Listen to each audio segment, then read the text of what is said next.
rendre hommage. Lokasa ya mbongo Utamai Mafe. Merci beaucoup Papa Zambwana, bote na yo, bote pe na bandeko baza na kati ya conférence. Vraiment témoin nango vraiment na leli yango, c'est pas la première fois de toutes les façons, yo vraiment na c'est pas la thème na souvent. Ils ont un thème très très délicat et puis très important en même temps. Au moni Papa Zambwana to betagi émission moro lobby, vient na ngando le grand docteur Koutouaza témoin. Et qui n'est qu'un sens mais moi incompréhension est kotaki. Mais je crois que base à l'incompréhension n'a plus vraiment ils a une émission où na marambo nango. Au moni moi personnellement dans l'esprit bien parce que na banda yo ka musique à reggae banda kala ba hip hop bani ça fait plus de 20 ans que na yo ka ngo ba Willy Lancho to yo ka bango. On comprend un milieu à reggae, bateau ba mona bata maboma, ba mélodie, bateau ça ba eba ka ba makambo. Yango o mona bateau misusu, awa ozo discuter na ye, azo prétendre kaza docteur ou licencié atanga soki wapi yango, mais au fait avoir la connaissance mon côté parce que na ba université d'ailleurs histoire en général et ko saranango. Yango au moins c'est toujours le baboué, un mot de créer comme confusion parce que tant les art na ya koloba. Papa Ndope c'est un pédagogue, il a une façon de koloba. Mais biso tout au fait, tant que tu as pour accuser, pour punir bandeko, pour finir bango, mais ça pour la vérité afin que bandeko va se libérer dans la conception, dans la mentalité, moko ozo boma bango. Au moins Papa Zambwana vraiment ça fait mal. Bamakambo tangi wana tout, so otali bien eza en vigueur tilelo et puis toujours mona yango. Na miso na biso toujours sosola yango ndete na mutu o comprendre au moins tangelo moko osenga ki ba pédagogue va ko expliquer eloni la ba rendre grand la différence entre ba catégorie ba personne wana mais c'est évident lelo ndenge bazo ko papa Ndope a relater moi muke et puis papa moko mbala komi aya ki pe na émission moko awa sur kaka ba makambo oyo ameki ko expliquer que ba Congo na ba luba bazandenge moko mais ezaka ba citoyen misusu tamsa ba luba to ba Congo ba ko contredire eloko wana bali ko lakisa ba trouver différence na bango or que za eloko moko demoni ba petite différence ya mike lelo comment ba grande différence ya minene pourquoi il y a eu un travail là-dedans mais moni nga parce que moni son azo sola vraiment boyer moko et tianga colère quoi pour o solo la na batou pour aider bango mais bato bazo yo kate tout baza contre ba on va attaquer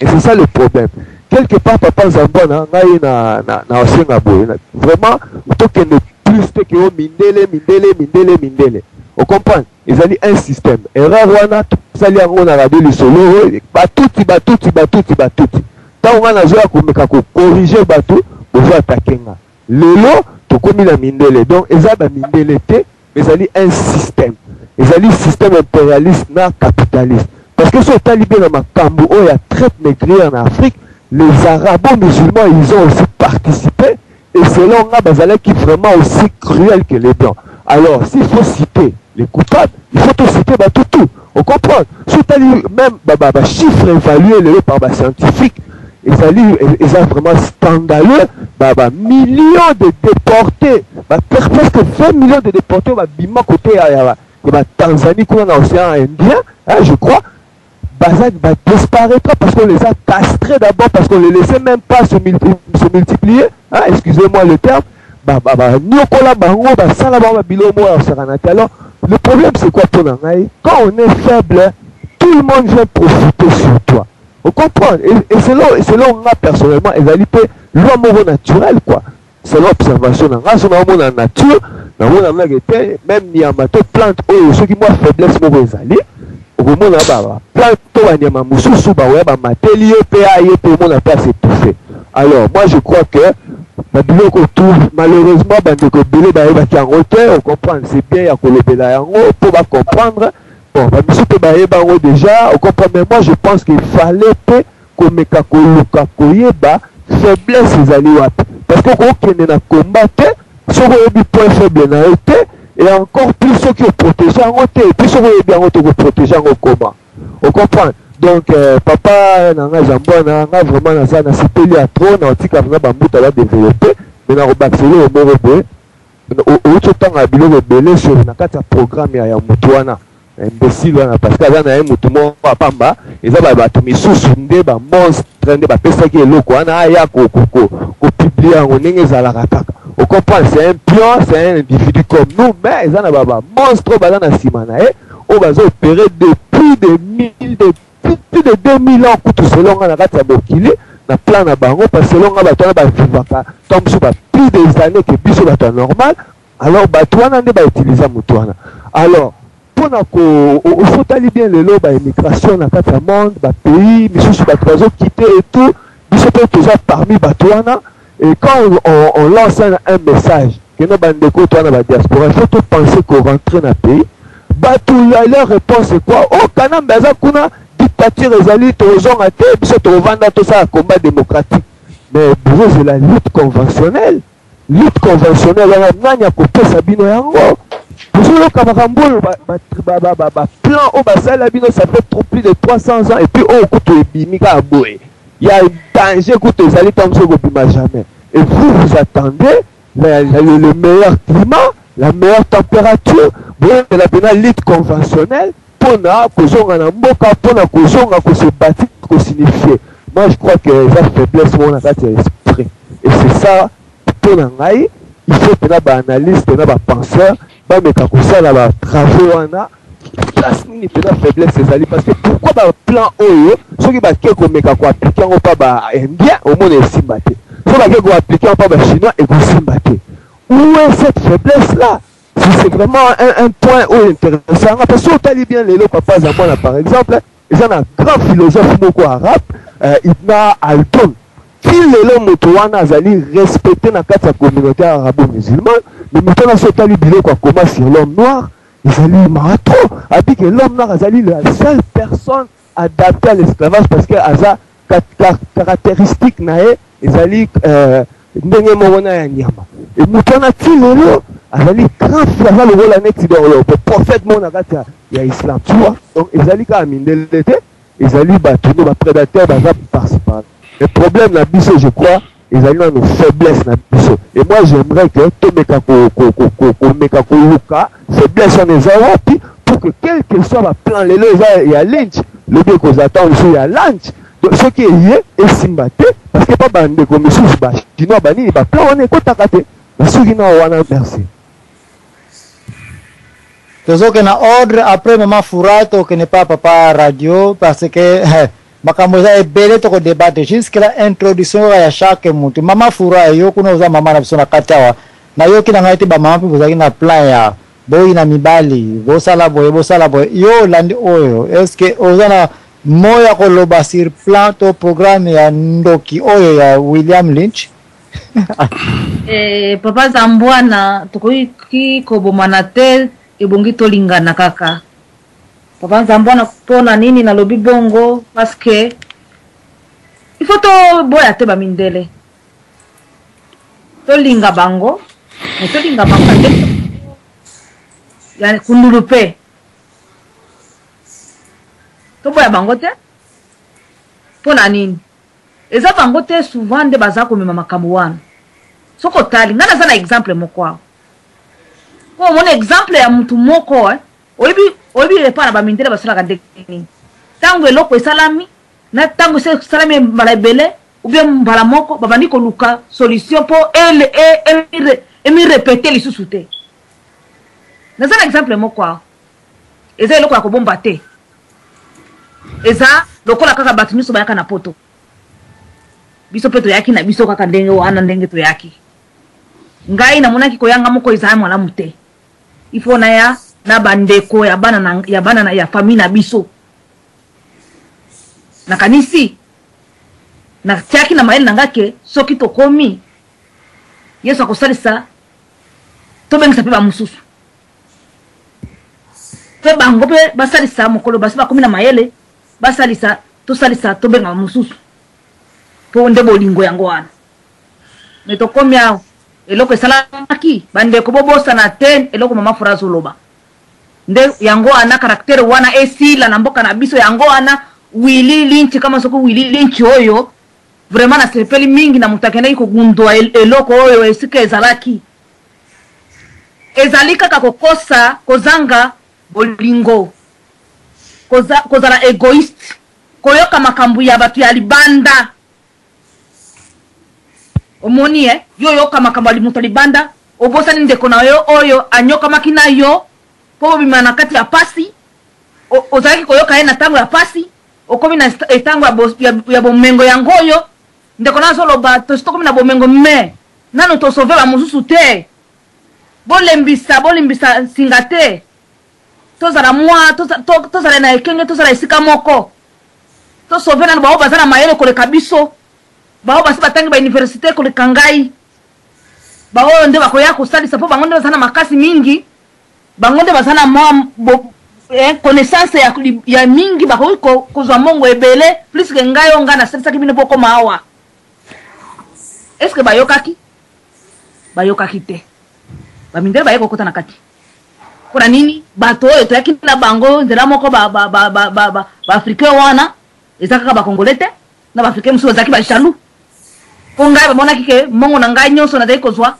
nazalaki kosumiso me ata eloko moko te ya sika yanga moko soki nasomi ya bato nyonso kuna nini po kaka na garantir eloko nazolinga na sala me bayokaki mabe me eza problème te eza suka te eza bango ya liboso te kokomisa na poto eza bango ya suka te komima na poto me eloko wana ebongi esila mpona nini apartir basalaki eloko wana tosi toperdre siko mutu azalaki ya mayele o atangi bauniversité minene azalaki docteur oyo nga moko mpona kokoma na esika na ye na classe oyo asalaki nakoki kokoma te ngai vraiment nakoki kokoma te nakoki koloba lokuta te na mayelo azalaki na yango na misala azalaki na yango na makasi azalaki na yango okomona ndenge baza koaffaiblir bakotia bino bomisala songisongi entre bino moko bomomona kaka bino moko après nini bino siko bokotikala bokozala faible vraiment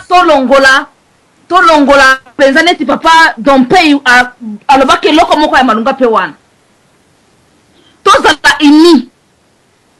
tozala ini eza eloko makasi ozomona ndenge baamerika basalaka nani na bango wana balobi basala ini wana vraiment eza symbole ya kosala nango te eza symbole makasi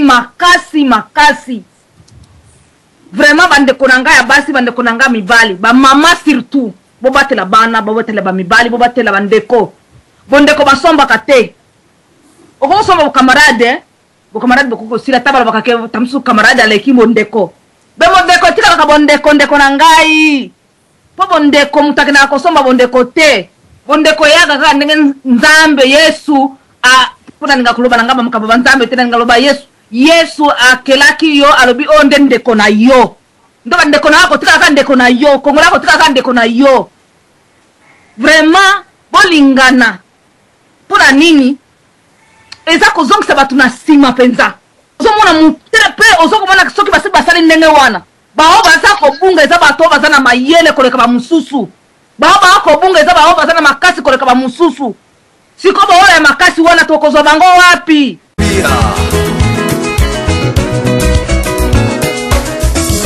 Salon Gabriel Carlos Telesel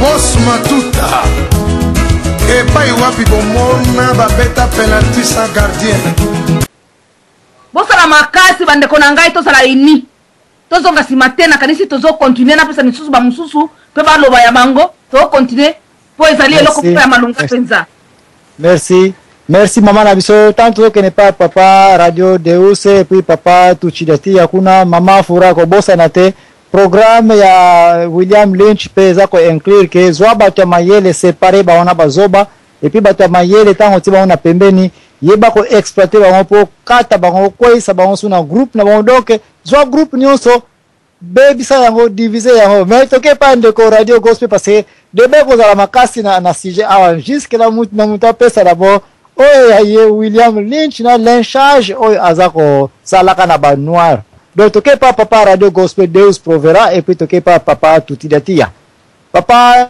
radio de gospel na pesa baloba. Merci mingi bandeko Isali et Sengo mingi donc selon le thème si je les ai très important.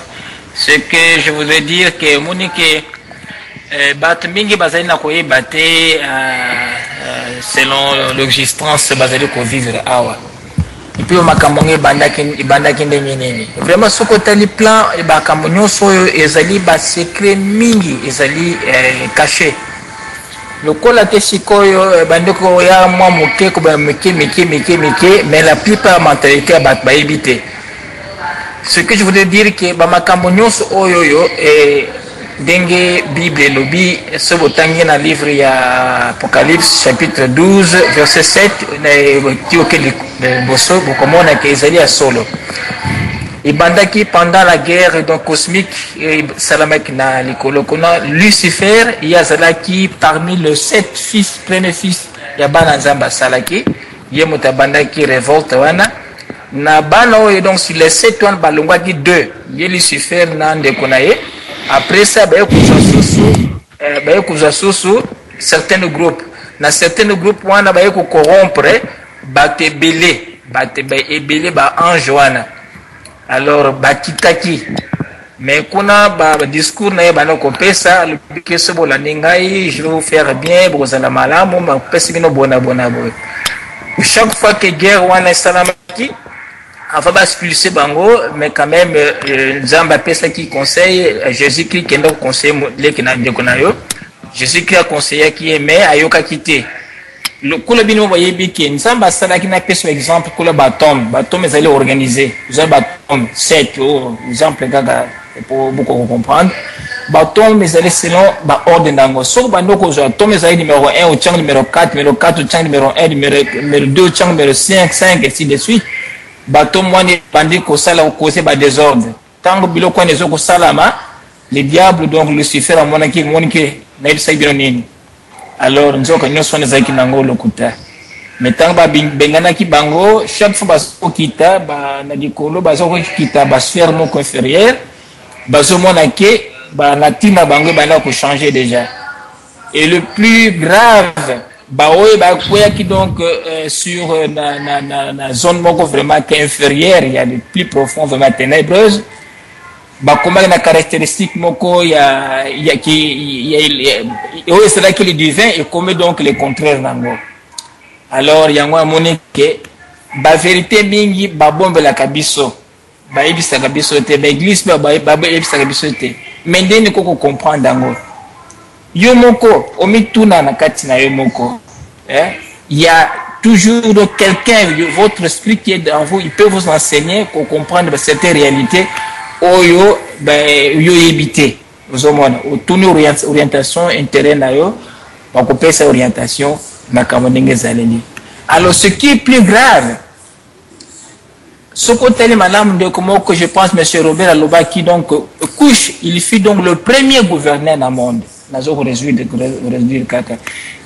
Qui a donc gouverné donc c'était un noir yango donc bis ba oyo ba noir et puis ce moment la création zamba sali l'unique noir qui a donc toutes donc ba caractéristiques donc il y a génétique ba o batikali asana mélaninité seulement le noir qui est le mélanine et l'espèce plus complet. Et puis ce côté là noir en dengue la cause géographiquement dengue sur la planète Terre et place Afrique dengue zali wana ils allaient donc sur le centre vraiment il y a baba tina mosus. Et pourquoi certaines vérités peuvent wana cachées ba tout ba bien côté Nzambe a expliqué ce côté là malamu talaba climat. Pourquoi que l'Afrique a un climat moko donc tropical et que Bamindele a un climat moko contraire à l'Afrique. Il y a d'autres réalités aussi qui sont cachées par là. Alors, ce côté là, pourquoi l'Afrique est allée dans besoin mini et que besoin de paix mini en RDC. Il y a d'autres réalités aussi qui sont cachées là-bas. Au comment que makambo mingi oyo babungisi bateza kambo na kati ya bible na basituation balingaka komélanger donc batia bato na éperdement mais lelo oyo tokomi na accès ya koyeba certaines vérités bato ebele bayebi yango te lokola ke programme eza déjà ouverte bana korévéler certaines réalités ezali ke vraiment que véridique et puis kopesa na mawa na barévolte kati na bavi na bino noir azali espèce soki monaka ke batiaka banani oyo citation oyo no batiaka oyo tolobi aya ya nani mpona ko parce qu'il est noir ezali espèce moko vraiment qui est plus fort sobotangi na livre ya Isaïe chapitre 18 verset 1 à 3 nzambe tango Jésus-Christ alobaki bino bana Israël boboyi ngai menzamba auto kopona peuple na ye peuple oyo ezali peuple oyo nzambe akosala na ye akotravailler pe akolibere mokini Lucifer tango yaki awa lelo oyo basala clique na bango babenga donc ba maître ba illuminato les éliminés bazali ba maître ya monde oyo bango nde bazali ba seigneur ya monde oyo bazali kokonza nani oyo bazali na tous les segments bazali na tous les segments mozomona na ba politique nyonso ezali ya bango ya oni eza ya bango bakambe eza ya bango tina atena kati ba église pe bazali donc objectif na bango adingaki te moto azala libre il faut pas contrôler nani ozokondimela nani ozokocroire et puis motema no ezalaka nani ozokanisa ainsi de suite balingi bayeba yo donc balingi kutu te yo ozala na temps donc okoka kozonga okanisa makambo nzambe non balingi ba maintenir yo kaka na position ozali wa toujours ozala zoba ozala toujours l'esclave bloc mogandingo wana alors c'est très grave et puis mondele ya yibi ki noir ezali donc l'espèce penza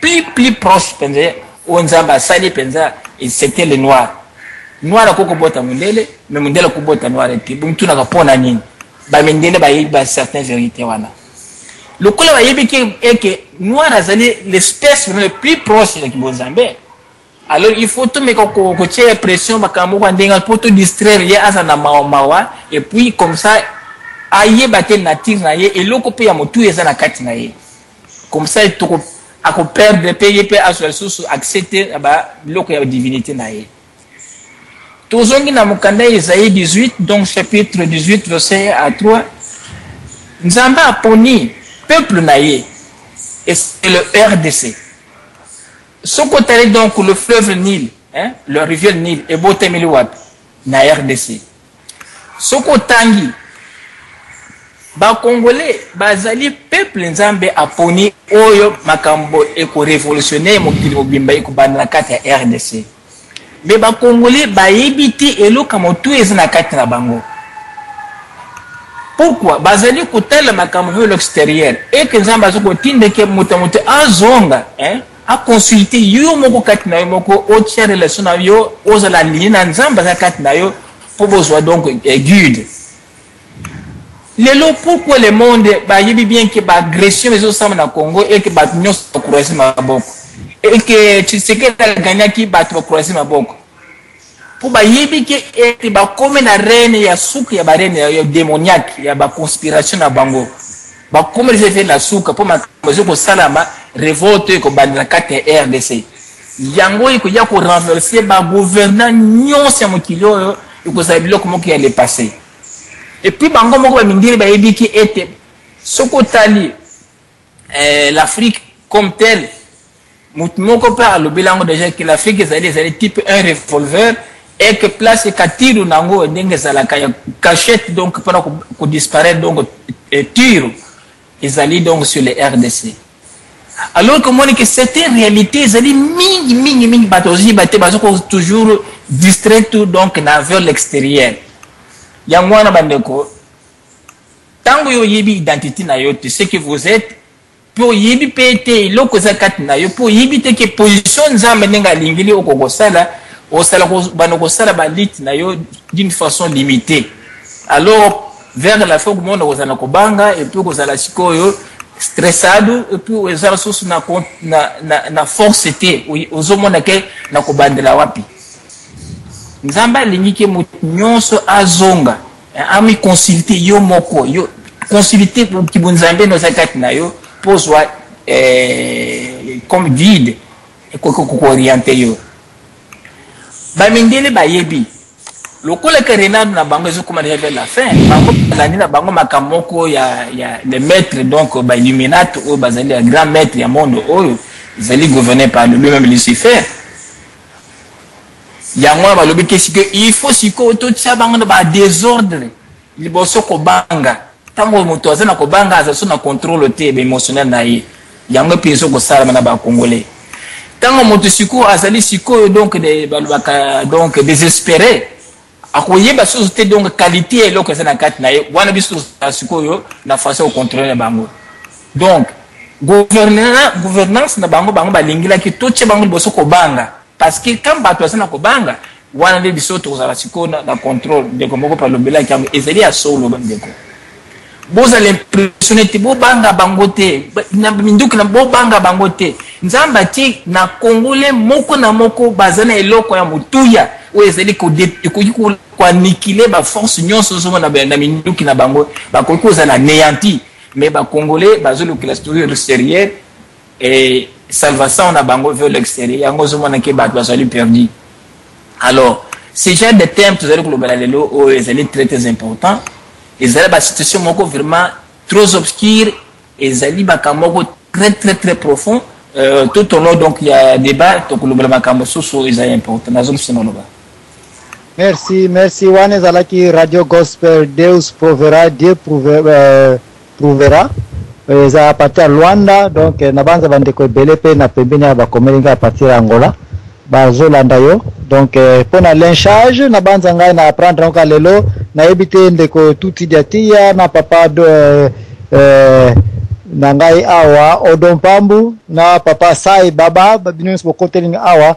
J'espère que bozaneti ngai te mnazaki totalement ignorant na makambo ya lynchage na yebaka terme je ne savais pas ndeko tuti diatia après yo toke papa odon et puis papa sai nde toko continuer ndeko pe abengaki na téléphone inconnu na kosenga yo oya ernyo sokoya na kopesa maloba. Moi je suis ignorant na situation na tanya une semaine ni chopo na ngai ningani ndeko tuti diatia olobini ya ngoyo matata ya mwasina mobale sila tena mokili mama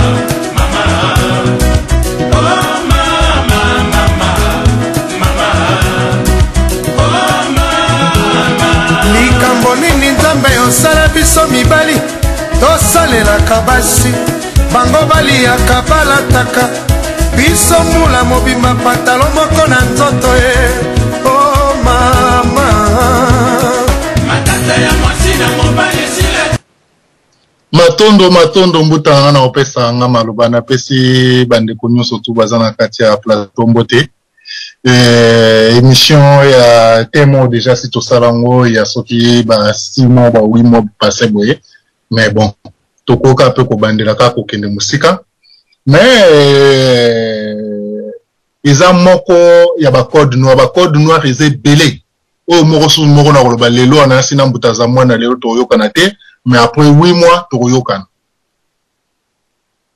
Donc token musika na olobaka hape sous code noir moko sous moko ba code noir mo sous to négligeaka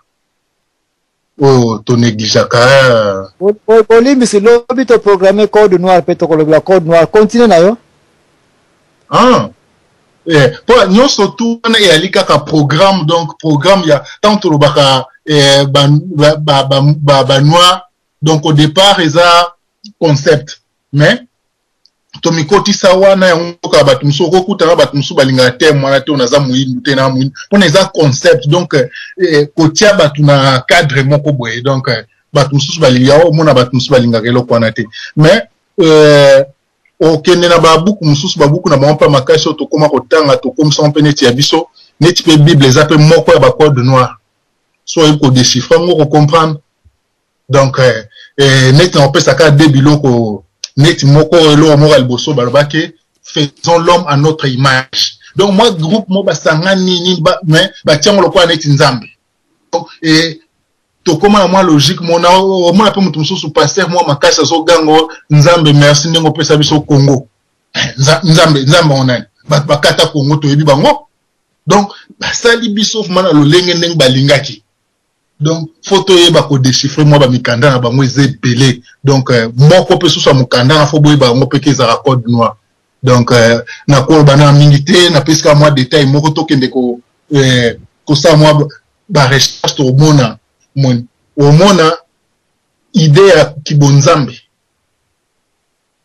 pour na ko déborder si j'étais esenga net ko za côté net na katika wana ko bobi bolobela ngo lobi na si na osala nazala wana meka okenima musi. Merci tozoke na ndeko Odon et puis tokozonga na siko vrai débat parce que tozako pesa na muta pesa introduction na ye mais ngai avant na pesa ndeko Odon je suis en train d'insister que William lynchage oyo na yeba yango na vie na ngate mais na yeba ka terme lynchage signifie sokola bango cerveau lamba bango mais je ne savais pas nzoka ndé place ni utakata na zuba document oyo nde yango efongolinga misu na bengi bandeko boya un peu to débattre yango mais ndeko Odon na peso maloba et puis tokozonga na kati poto kota siko na débat ya mozindo ya ba terme clé oyo faut to sala un peu attention ndeko Odon na peso maloba. Merci l'impresario kulutu za mwana Joko Boy na pesi bandeko nyonso mbote yo baza na conférence na kotika sikoyo bokolimbisa vraiment muke na yebi temte mais na yoka ki intervention bandeko na kozongisa maloba pona landa bina presso na komi ready na osalo signe pona intervenir.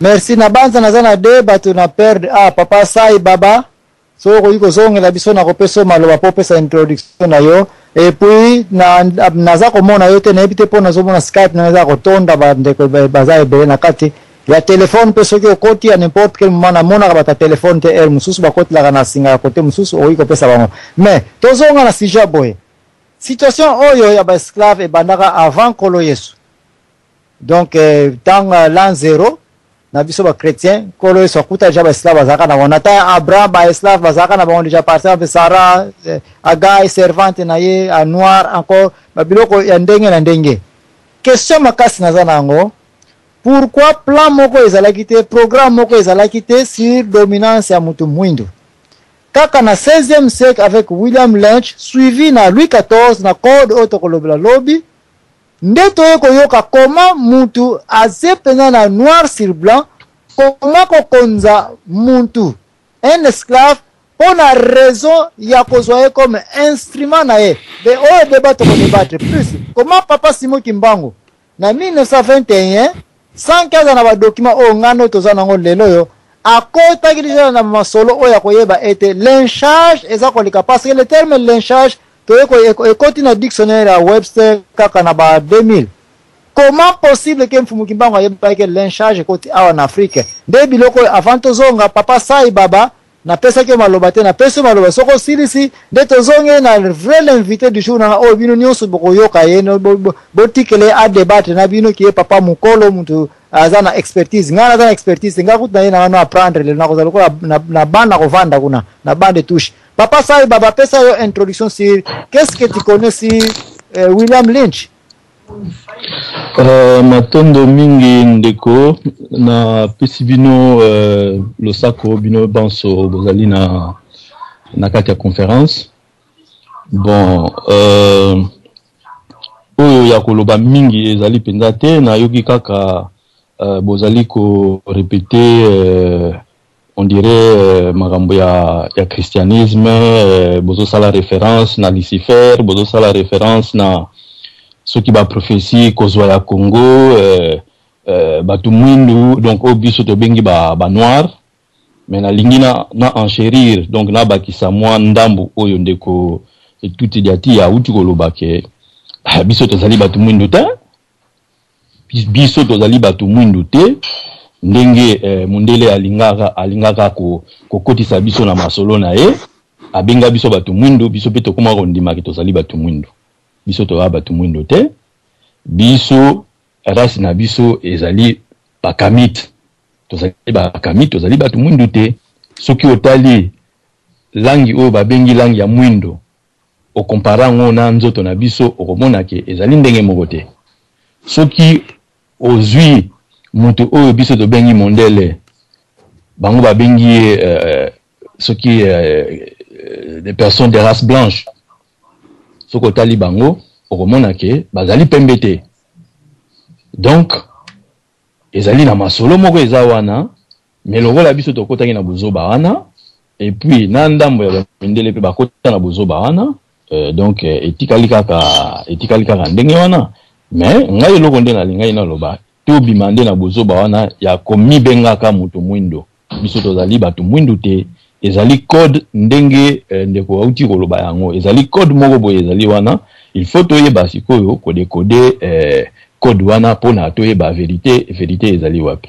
Voilà eloko nde nalingaki naloba.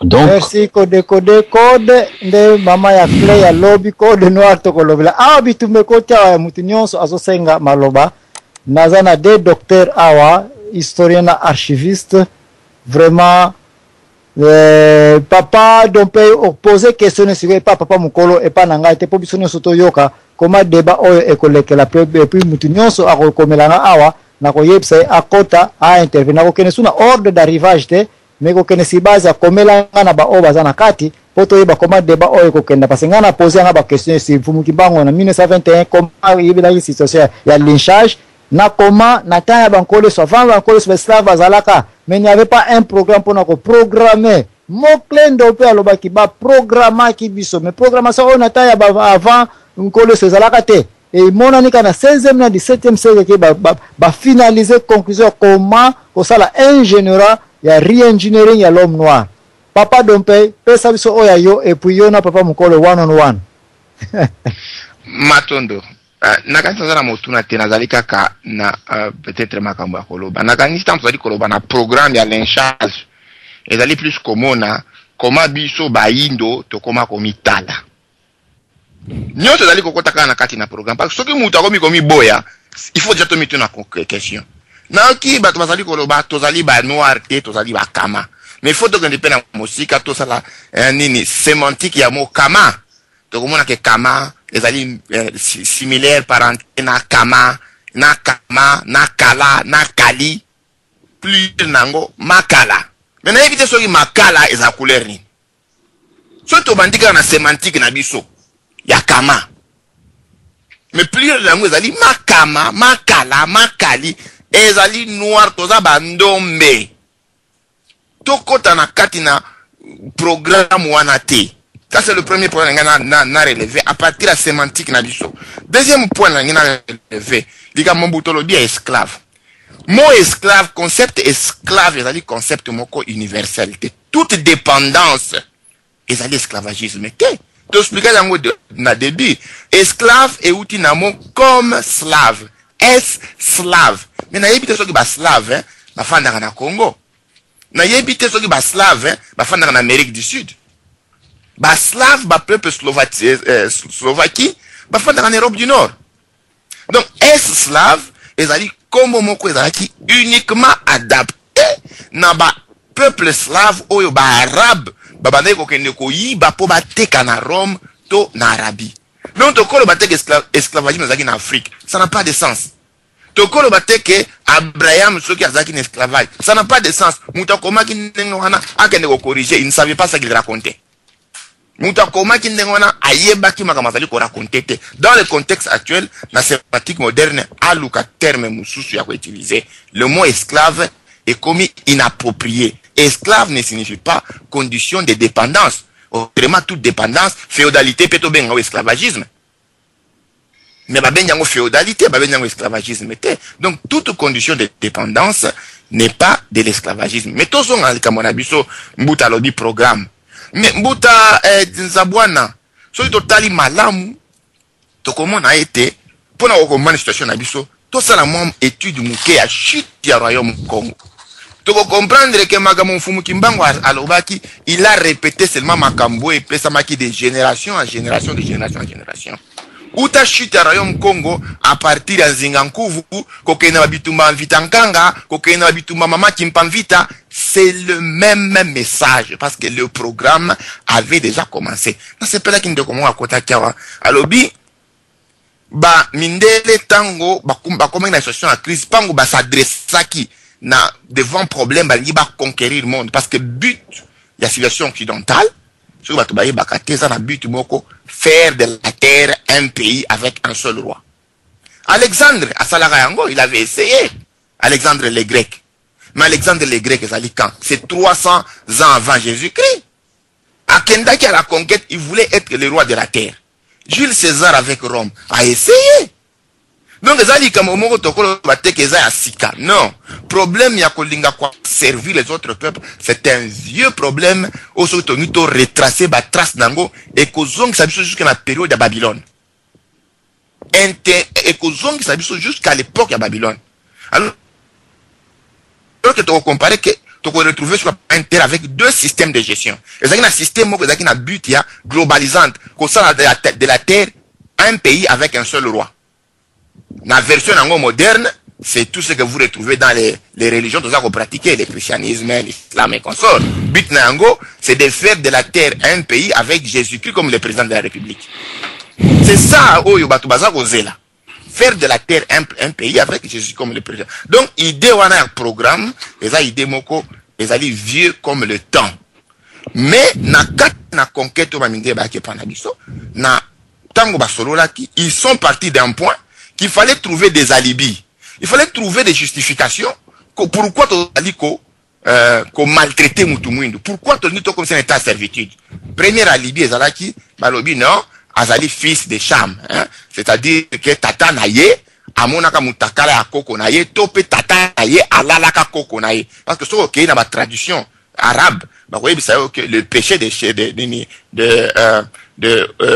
Cham, c'était d'avoir couché avec son père. Pas seulement d'avoir la nudité, parce que voir la nudité dans les traditions juives et arabo, ça signifiait coucher. Donc, pour Nabango, on dit que l'homme noir devait être puni parce qu'il avait son grand-père, arrière-grand-grand-père Nabango, hein, il avait couché avec son père, il y a une punition, Bambebwe Vimbaye, Akomana, organe génital, moko déformé, mounen, et ainsi de suite. Ce sont des alibis. Premier alibi, bah, utiliser. Deuxième, bah, utiliser, non. Mais cet homme, il est en train de s'entretuer, à sauvage. Tant que donc il faut quand même les stopper de s'entretuer. Pour ce que aussi là. C'était les alibis de la colonisation. Quand on dit mot colonisation, colon, la colonne. C'est-à-dire les mettre en rang. Les mettre dans une colonne. C'est ça le concept. Mais pour appliquer Ango, Rome avait trouvé une solution oyo et qu'on permettre bango basala yango sans que bayo que la mutumu du mawa. C'était quoi? Mutumu d'azana amete. Donc mutumu aza vraiment mututé. C'est pas un homme. Donc beaucoup de élèves mawate parce que ça le coup là to beta kabamboa to à part na poto hein. Ce que beti mboa c'est un problème hein. Mais na bambo kana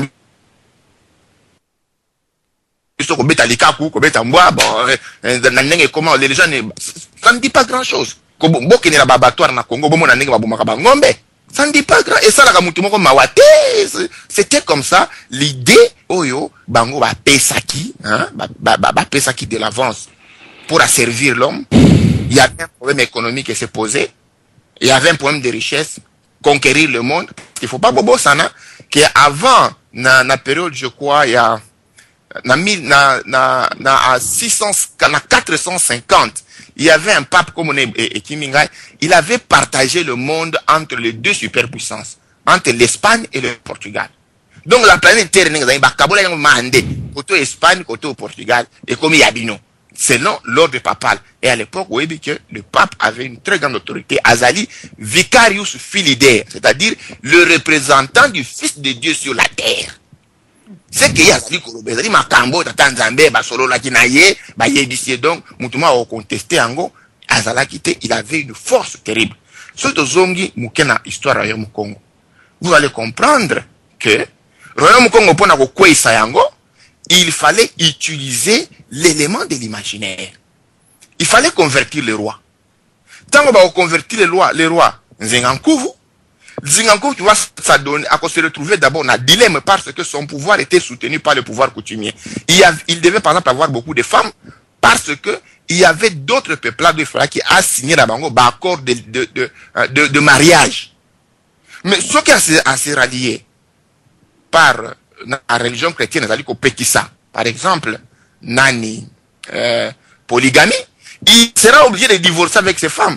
Or, une fois il divorce, et que dans le corps, la fingi ba tribu mususoyo, ba mabota mususoyo, et ba sangana qui peut basa la Congo d'Antoti, là, ba toti la ngwe sigamoko. Ça posait un problème. Son fils Zingamvwemba, qui était un chrétien, tango, son père est mort, selon la tradition chrétienne, le fils remplace le père. Abraham a Koufi, Isaac a remplacé. Mais selon la tradition Congo, c'est le neveu. C'est pouvoir les âmes pouvoir les liboter à Mokonzi. Donc il s'est posé un problème. Zingamvwemba qui disait pouvoir les âmes légitimes. Zingampanzo qui disait non, pouvoir les âmes légitimes pour les âmes liboter en abisso. C'est quoi? C'est la guerre. La guerre, Bamindele ba portugais qui soutenait Zingamvwemba parce qu'il est chrétien. Zingamvwemba assassine Zingampanzo. La rébellion est côté. Tout le corps na province à Diko, le corps Basundi, se révélé. Rekati na rebelle wana, na rébellion na bango, c'est Zingamvwemba avec l'armée portugaise na massacre na bango, comme ils na croisade vers leur propre frère.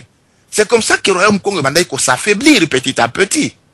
Et vous comprenez que tous les rois qui sont venus, après Zingankuvu, ils ont d'abord commencé par porter les noms des blancs, la Joao, Biloko. Donc, du point de vue de l'imaginaire déjà, le royaume était conquis. Et pendant Tangoana, esprit à Kolinga Kobima, na boloko wana, bakoko so akotaki, et bandak déjà ko se manifester. Bon, que nous kotanga histoire à Bitumba na Mbouila, la bataille d'Ambouila avec Nkumu Vitankanga. Bon, comprendre. Bon, que nous kotala likambo, Mama Kimpavita. Mais qu'est-ce que Mama Kimpavita avait enseigné? Mama Kimpavita a enseigné exactement esclavagisme mental. Oyo, Bamindele Bamemaki à travers spiritualité Nabango, à travers leur imaginaire sur nous. C'était un programme, Bamemi. Et le programme n'est pas différent d'un programme à lynchage et consorts. C'est dans le même système. Et on a ces pays de comment lobby, quand on va parler de code noir, on va en parler parce qu'il y en a beaucoup. Motomoindo azala bakotisier na kat na laboratoire oyo bazali ko programmer à gauche, programmer à droite, donc ko démembrer ba faculté na ye nyoso ya bomoto. Et pratiquement il devient un animal mouvant. Azali sous na capacité à raisonner. Tout ce qu'il dit, c'est ce qu'on lui a programmé à dire. Alors yango wana likambo ezali très important. Nous sommes baindo. Toza ba noir. Tokoti ko boya ngote et kozala noir. Ezali une bénédiction, je le répète encore. Ezali une très grande bénédiction, ezali une malédiction té. Parce que tozali du point de vue de la nature et doté biso, tozali na ba élément oyo, ezali ko permettre de tous s'adapter mieux à la nature na biso que mande comme so bazana yango. Donc yango na ndeko mo alobaki na kati na programme wana l'envie. Mais mon délai parfois ba ina kabiso parce qu'il nous envie de ce que nous sommes bango bazalité. C'est cette envie qui crée cette haine qu'il faut que Banyatabiso à tout prix. Tous en a richesse, ils n'en ont pas. Nous avons un bon corps, ils n'en ont pas. Nazali ko ça la vraiment comparaison, mais c'est ça la réalité. Nandi ko bate que l'homme noir est supérieur à l'homme blanc. Non. Mutumo kaza supérieur à Moninga azate. Mais ceux qui totali malamu, envie wana o va développer en fonction de la richesse, en fonction de ce que nous sommes, et ça dit qu'on crée un eau, et ça dit qu'on pourquoi la nature a doté à cet imbécile, cet ignare de l'homme blanc, et de l'homme noir, Makamboyo, et pas à nous. Voilà, ils doivent marcher sur nous. Mais il faut tous se déprogrammer pour que l'on puisse voir la vérité face à face. C'est le travail qui va Fumukimbango Bayela Kibiso. Ils savent que Bakangeli Biso Nanzela Wana Alobi, continuez à lire ces livres-là. Parce qu'en les lisant, vous allez découvrir les aberrations que ça contient. Et à ce moment-là, Bokozana, argument valable pour vous libérer. Et voilà pourquoi. Nous le considérons comme étant l'homme le plus grand qui n'ait existé sur Namabé Nabiso dans le 20e siècle passé. Merci, Bandeko. Toza ebele awa toza kosenga maloba même ngai moko na besoin maloba mais photo kenika na tu papa mukolo na osengi bandeko ebele basengi awa mais balanta bobo sanate bandeko boza na libanda boza kolanda biso déjà problème nga eza kotungisanga na conclusion ya William Lynch na place alobela ki ete ba jeune ba kota la confusion na banani tout ça mais oh c'est très important na ligne un peu na zula réponse papa bandeko ebele boza kosenga maloba pardon comment aya kolobake ba serviteur na biso boke ba noir kaka o batie na likolo bayina ba esclave o baza ko diriger. Ça c'est 1. 2. Ba serviteur o baza en charge ba esclave oyo ba koka ko travailler na biso. 3. Ba découler conclusion. Mais ba serviteur ango il faut to apprendre bango ba linga biso, ba respecter biso, ba obéir na ba ordre na biso kaka. Donc awa papa mukolo est-ce que okoyi ko expliquer comment pont eza ko leka awa bien triangle o eza ko salema awa. Et puis bande ko nyos bosenyi maloba papa tusiletia papa nani bino nyos bosenyi maloba je ne sais pas papa mukolo côté un peu dans poké oyo si faut lobby to continuer William Lynch to continuer parce que code noir to ko comprendre ngo te soki d'abord to zui to tomu na base ya William Lynch te émission oyo pe soki pesa makapena bande ko ba lobby ya bokoko ngabo loba etete bazolo ba bokoko bazonga ba renforcer ki bokoko mais oyo ngande ko na bino chrétien za ko yesu makambo eleka ki na sima ya Rivière James o ba pesa ki na kombo ya King James o nkolo afungola Bible et puis ba basali biloko yo ce sont des chrétiens ba bito monter ku oyo ndeko Robert Mukolo na pesa maloba po ndeko ebele basengi maloba to na katia yangoyo matata ya mwasi na mobali sila tena mokili mama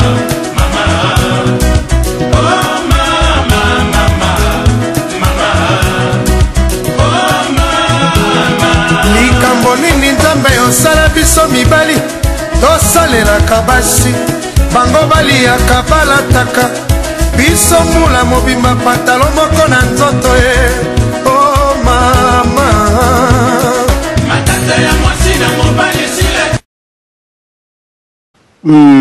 Merci bandeko ndenge monsieur Zaroleka vraiment naza ko sepela mingi na ndenge ba réflexion ezali ko kenda na lingina lobaka moi 2 3 avant na répondre na question na yo makambo mibale mbutando mpe alobi c'est vrai mutu mwindu azali la première création ya Nzambe si oyo bandima ko croire que Nzambe mtu asala mutu 1 soki tokeka na Bible bango ba memeli biso balobi Nzambe alobi créons l'homme à notre image azu mabele biso toza na poto lelo mabele oyo Nzambe azwaki ezaki ya jardin nga naza na jardin awa na nsima na ngai biso nyonso ndenge toza boye toza na jardin epai tozali mabele ya jardin eza plus proche na nzoto ya nani na nzoto ya yokamite mutu mwindu noir ke mundele. Ça c'est la première chose.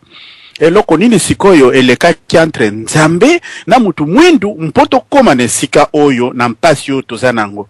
Bible ba memeli biso bande komiso balobi ezali code bako basola mpoke lobi soki to continue l'émission. Mais ngana lingana talisa likambo moko. Donc ya liboso yango wana ya mibale makambo oyo kam asalaki. Kam ndenge balobaki ke na ndenge ya tradition musulmane komo na bolumbu ya mutu égal kovanda na ye c'est-à-dire ko sala amour na ye ndenge donc dompe auti koloba tikasikao. C'est vrai que la première civilisation ezali civilisation noire bande konangai. Donc il doit y avoir un problème entre Nzambe na biso parce que ce n'est pas normal. La première civilisation oyo e momi makambo nyonso na mokili oyo. Je parle na tcheba lunette nanga d'historien. Ezali civilisation noire. Cette civilisation noire s'est développée en Égypte pharaonique. Il y a 3500 ans. Ba égyptien noir, ba créé régime, ba bengi mokonzi pharaon, c'est eux qui ont mis la première démocratie au monde. Bango mtu ba organisa mokili oyo ndenge ezali. Ba Nabucodonosor ba ye, ba oyo ba ye na sima, ba Cyrus na ba omba msusu ba ye na Rome awa, baza ko luka ba konza mokili oyo, ba dominer yango. L'exemple venait d'Égypte, bande konangai.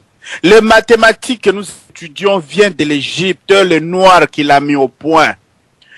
La momification, Yakobomba Banzoto Yamoto, ce sont les noirs égyptiens qui ont commencé ça. Ba science otoza koye kola lelo, soki bosali ka moi tour na ba bibliothèque, botala par exemple mukanda moko Alain Surget akomaki le pharaon de l'ombre na ba msusu bokomona makambo na kati moto mwindo azali base ya makambo nyonso. Ça c'est 1. 2. Alan Wilson azali néobiologiste néo-zélandais azalaki na université à Berkeley en Californie. Il a étudié différentes matrices ya oyo bombaka mwana bake na conclusion boy akei na conclusion boy mwasi ya mutu mwindu azali na 144 paires de chromosomes mondele azanango 90 arabe azanango 110 et puis chinois bazanango 120. Ce qui veut dire en d'autres termes moto mwindu akobota barasi nyonso mais barasi nyonso bakobota moto mwindu te. Donc ozali base ya humanité. Alors ce qui tozui na théorie wana tozali base ya humanité. Humanité yango ebandaki wapi? Les anciens Égyptiens qui ont créé la première civilisation tango bazali kokufa bazalaki kokunda bango na vallée de Roi à l'ouest, mais baza kotala et pas ni les banda et pas des paradis ezali et pas bautaki. Or ni les banda na Congo na bino. Soki tokei na mukanda ya Sophonie chapitre 3 verset 9 à 10 wana je le lis en tant qu'historien. Bokomona ke il arrivera un temps le Dieu du ciel va susciter un royaume au centre de l'Éthiopie, au centre de l'Égypte. Donc, il y a un contentieux, ou il y a un contentieux, parce que c'est pas normal, un seul blanc, akanga 50 personnes à Tchebango na Singaza Romema Bango. Il y a eu d'abord une domination avant tout spirituelle. Donc, le problème était pas un peu spirituel.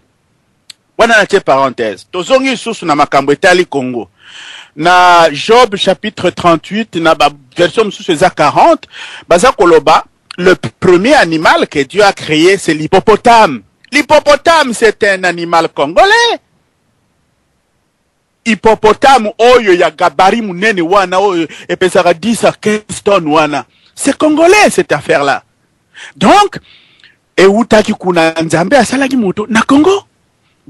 Wana ezami tuna toza ko se poser mpe toza ko mona wana ezali ba indice ya mibal ya mine pardon naza ko kende mpe fai comme ça mais totala Yesu ntango aye alobi bokonzi nyonso bokulaka nyonso ekouta na Nzambe à César ce qui est à César, à Dieu ce qui est à Dieu.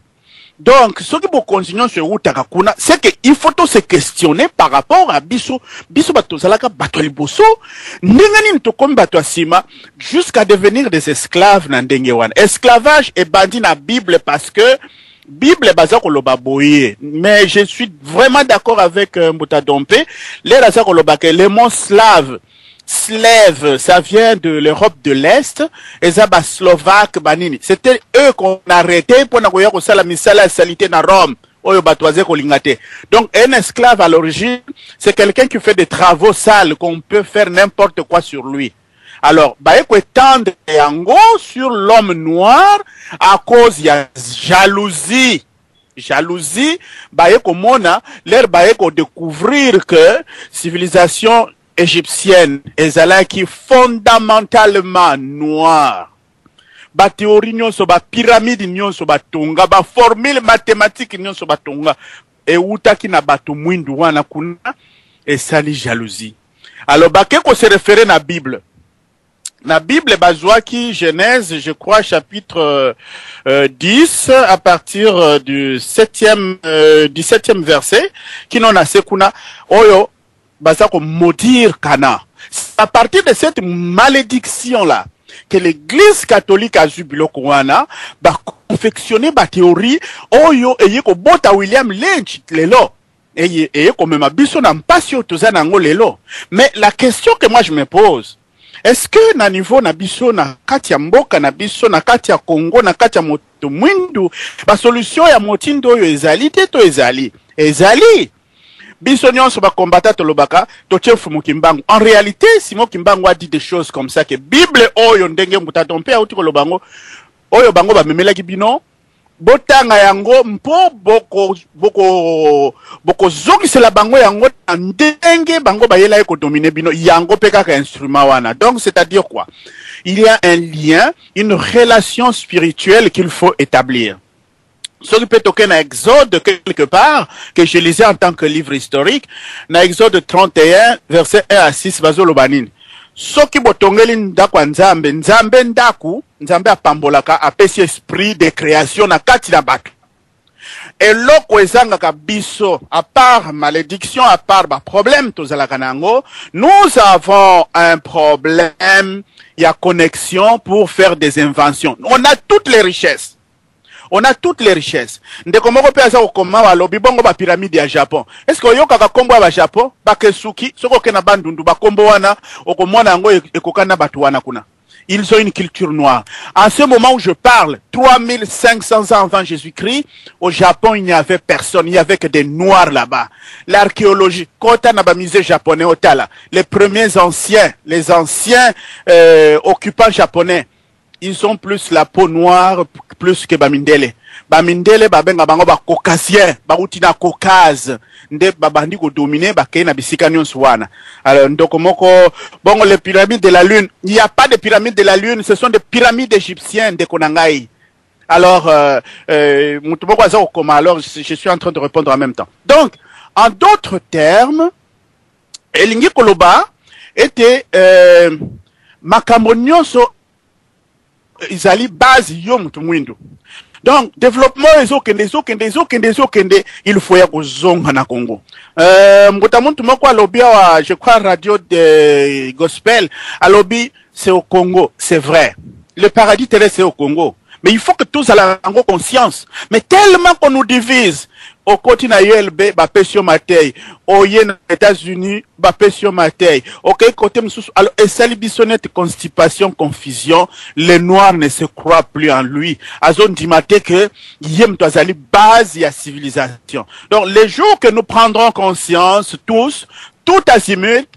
Allez, makambo nyonso peut-être toza ko déplorer les lots et kozwaka ba solution na ndenge nyonso.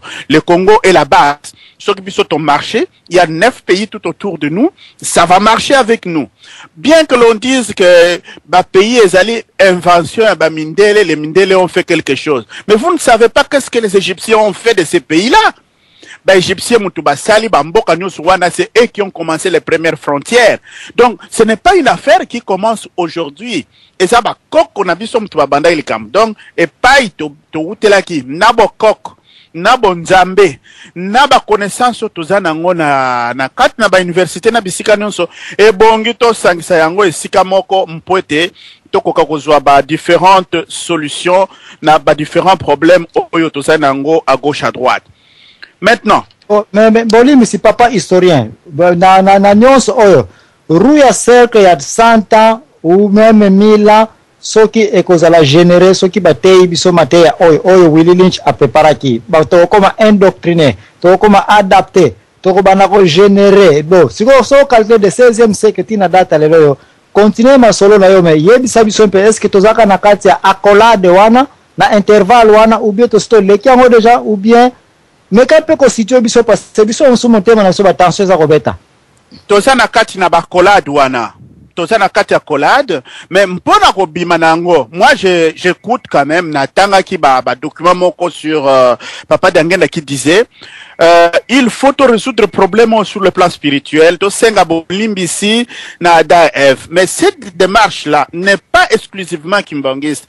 Église catholique a bandaka yango na 19e siècle avec nani monseigneur la Vigérie, mais et sila qui malamute parce que bango babande ko identifier problème mutu mwindu wana utaki na niveau à Sénégal, mais ils se sont trompés et ça les m'a quitté. Finalement, c'est à Rome, ils ont demandé que la mutu mwindu passe parce que mutu mwindu a moni passe mingi esclavage tout ça. Rome a fait ça. Il y a des archives. Bon Luka, je crois qu'on peut revenir là-dessus avec les documents dès que je me prépare. Alors là. Si quand l'église Kimbagi ça y est kolobaboye, à partir de Papa Dangenda, je pense que j'ai entendu dire, mpona to longwana mpasi oyo, il faut qu'on senga boli misi Adam et Ève. Parce que, bamindele bazana programme ya ko recoloniser biso encore sur 300 ans. Or, la seule chose c'est quoi? lorsque c'est la domination spirituelle, et même les documents de Lynch, là, de Lynch, c'est la domination spirituelle. Il suffit de à Batuma Kambu. Ce qui bango et c'est programmé na kata mituna bango, ça devient un problème spirituel et comme à niveau de comportement na bango et continue à kata ba jeune na bango et puis ça fonctionne. Dernièrement, je regardais sur internet, baché 2 poupées, bazuba na mususu ya mwindu na mundele. 2 poupées noires na mutsusu ya mwindo. Batuni bana na maternelle aux États-Unis, c'était na Boston. Batuni, qui est le méchant ici entre les 2 poupées? Moi la mundela lobby, eza poupée noire mtoza méchant. Moi la mwindo lobby, eza poupée noire mtoza méchant. Est-ce que noir eza vraiment méchant? Bon, donc biloko wana tellement qu'on a enseigné ça aux gens et kotibisonnet na kati ADN na kati ya nzoto. Mais alors pourquoi ezali ko sale mandengwana? Ezali ko sale mandengwana pour continuer à dominer Batumsusu. Parce que l'économie que nous vivons, c'est une économie basée sur le mensonge, le vol, la domination, le sang. Oyo bazali na ko sala mpote bazwa biloko batu bango ba ko se développer. Awa toza koloba na bino, baza ko somba mabele kuna na bamboka na biso. Keba te mkotorozonga kuna to na ba ferme ya batata na biso, to kende kuna to komi ba étranger. Si nous ne faisons pas attention, baza ko somba mabele. L'air torozonga kuna bo komi ba étranger finalement, nous perdons et notre histoire et nos terres, toza nulle part. Oyo baza ko nier que le Congo, les limites d'un pays, ça dépend de ce que nous voulons faire. Mais nous avions des limites, les royaumes du Congo, les royaumes Teke, les royaumes Lubal, tous ces royaumes-là, il y avait des limites. Ce sont des différents pays. Togo Benga, République démocratique du Congo, comme une fédération. Mais ce n'est pas parce que Léopold II est venu faire. Willie Lynch, en 1910, rapport moko et Salemaki na journaliste moko anglais, à Kendaki Kuna, j'en ai le rapport, na bansa na routine de l'Oyango, hakenda ko sala enquête oyo le roi Léopold II azali ko kata batu maboko mpona caoutchouc na 1910-1914. Alors basala ki ba enquête wana nyonso ezali base nini Willie Lynch, il faut dominer le noir, il faut continuer à exploiter. Donc nyonso wana soki to prendre conscience te à nous aimer les uns les autres nde kwaza ko loba likambo to yoka ye to discuter to tala eza na nzela te mais to inanate parce que au final de tout ça c'est tout l'homme noir qu'on nous prend même à to botina mindele baza ko manipuler biso. Mais cette manipulation est avant tout spirituelle. Donc c'est un problème spirituel. À l'église kimbangiste, quelques informations bakopesaka selon maloba ya papa Simon Kimbangu ezalaka tumba na likolo banjelu bakiti saki pasteur ya radio gospel auta ekolobango na Apocalypse 12 alobi ke bato wana ler bakitaki pona nini? Qu'est-ce qui s'est passé au ciel? L'explication que papa Dangenda a donnée est celle-ci. Alobi boye Nzambe asali mokili atindi banjelu bakende ko konza batala mokili ba ko pese rapport. Chaque fois ba ko kende bazongi bamoni mabele ezaki tellement kitoko. Alors Lucifer, le premier des anges, a sengi na tata Nzambe alobi be sabiso mabele wana to kende kovanda. Et alobi mabele wana eza yede bo senga kuna. Mwana na ye azali. Mwana lera ke kuna bango balobi biso to kansaka wa mwana azala te nzoko zaka na mwana ba découvrir mwana. Bamsusu ba collaborer bamsusu ba boyi der bakena mwana Yesu alobi mabele angate bokena molimo santo. Ça c'est l'explication que papa Dangenda donne, je le cite là, c'est pas moi. Mabele wana ezali ya molimo santo. Alors mpo bakende pa molimo santo bango nyonso babude ale bitumbe bimi likolo bakitisi mabele oyo epa ezali ya molimo santo parce que dans Genèse 1:1 selon papa Dangenda au commencement, c'était un vide. Vide wana, c'était l'esprit qui se mouvait. Donc, ma belle, ça va appartenir. Alors, bitumba ya Nzambe na Satana, ou Satana na Nzambe, c'est autour de ces mabele-là. Mabele ango et bandelango, c'est le Congo. Alors, l'affaire devient assez complexe.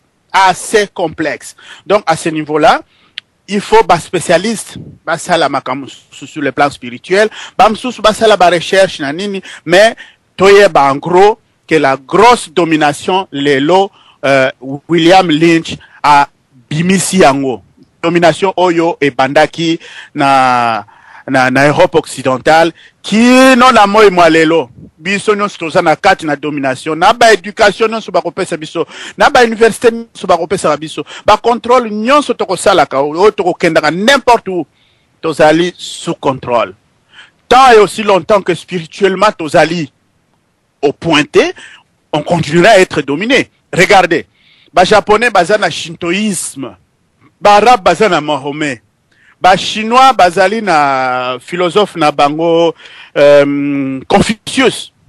Oyo bango ba rolandaka. Ba européen na ba juif bazali na christianisme oyo pe bazali ko boya mikolo yo biso batu mwindu. Eloko nini tokotiaka liboso. Heureusement avec les combattants Tomandi ko tia papa Fumukimbangu liboso, mais maintenant il faut qu'on étudie cette philosophie-là qui est basée sur l'amour du prochain pour que nous puissions arriver à résoudre nos problèmes. Atabiso toko quitter, mais nos enfants. Donc c'est à ce niveau-là que Makamonion so ezali parce que on nous oppose. Basi na bamibali na bango, les jeunes contre les enfants, les vieux, les bruns contre les noirs, complet au complet. Et nous sommes d'accord pour créer contradiction. On a appris à l'homme noir à contester et non à compléter. Ce qui m'a dit Koloba, Bango va réfléchir comment contester. Mais il n'écoute pas. Il n'écoute pas pour compléter. Mais ils prennent des choses justement pour contester, contredire, injurier, rire. Mutumwindu, depuis Noé, le fils de Cush, Moussala Nekosek, Asekaneka. Les Cambodgiens avec qui. Donc, c'est tout ça qui arrive et que nous devons prendre vraiment conscience dans les Kambo Oyo, Tozongela, Totala, dans les petits détails, qu'est-ce qui nous manque pour nous permettre d'aller un peu beaucoup plus loin. Merci, parce que yo moza présent, oza komona comment Skype est rouge, surtout que depuis toucher sujet, Kimbaniste, Papa Dangenda, Makamadikolo, namoni babanda boza na katiti na libanda eye rouge papa mukulumpa na pesa pe mbote na ndenge yo siliko yana za pesa ka bato ba yera biso connaissance na ba si ba maloba oyo za pena débattre malheureusement bato belé sinon que mutnoza na kati asengi maloba ya aloba est comme vraiment terrible mais papa Roger yo mutoza na centre awa parce que yo mutoza grand historien oyo oza na kati yo na muta dompei alors papa tutilatia asenga ki maloba na kopesa yo oya na maloba ya mwa ba kezo sikoto ke pe na question solution parce que débat oyo ezo risquer ekende na bato ko ya kopesa ba connaissance na ba poto sto comprendre Willie Lynch sauf papa mukulumba tango ya yonde na kopesa permission yo ya kopesa oya yo na ba oba loba ki déjà bo bana pe ko ya na solution po ya ngana zo na simbi calculatrice na moni 300 ans banana 1700 plus 300 ça fait l'an 2000. Pourquoi dans l'an 2000 300 ans ba pesa biso ba ko konza biso eleki bongo tuza ko mona eza ko ya grave bakabila ba komisusu ba Willie Lynch ya Congo tatu tutilati ya na pesa maloba avant to kende na bandeko na tour na papa mukulupa na ko pesa après yo poye na yebiki bandeko bele ba yaki avant papa mukulupa mais pendant to yo ki voit na yete papa tutilati ya osenga maloba na pesio et puis bongo to ba comment to partager na mutu nyonso o asenga pardon bo za la patient matata ya mwasi na mobali sila tena mokili mama oh mama